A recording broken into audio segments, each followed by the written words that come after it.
This video will show how to unbox and set up the filament drying cabinet. The tilt and shock indicators show the location of the off-ramp. Cut the shipping bands and remove the top cover and cardboard sides. Drop the ramp and attach it to the pallet.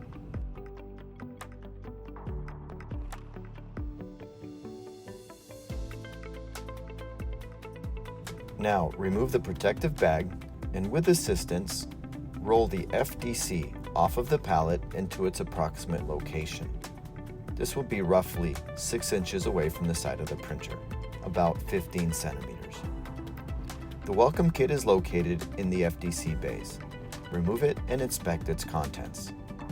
If using a larger spool, the paddle adapter will be located in the material box. There are 2 filament tubes. The longer one will go on top, and the bottom will take the shorter filament tube. The longer goes to M1 and the shorter to M2.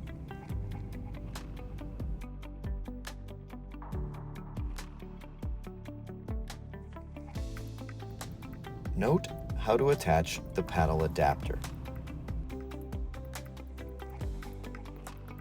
For the larger spools, there are 3 sets of spool adapters that come in the welcome kit. These must fit snugly.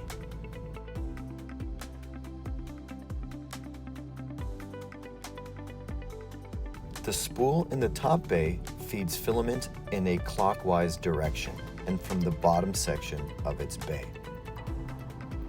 Cut the filament flush and feed it up the filament tube until you feel it reaching the bay.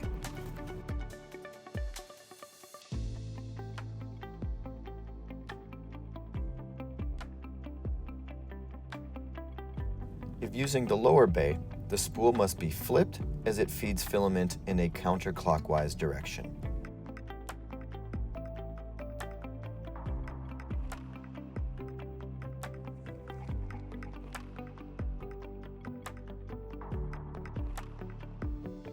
You will trim the end of the filament at the paddle adapter and engage the paddle adapter with the dry block, using the magnets on the paddle adapter.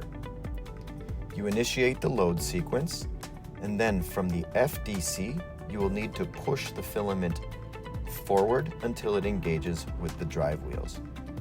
When using a standard spool, you will need to remove the EEPROM from the canister and put it on the paddle adapter. After you've disassembled the canister and taken the spool out, you will need to attach one of 2 canister adapters.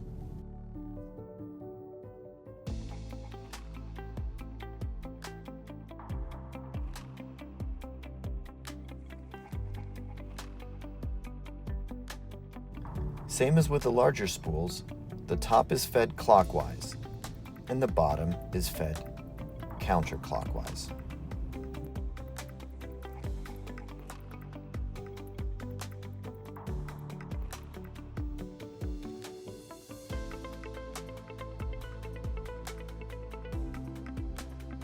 We want to keep that path of filament travel as straight as possible.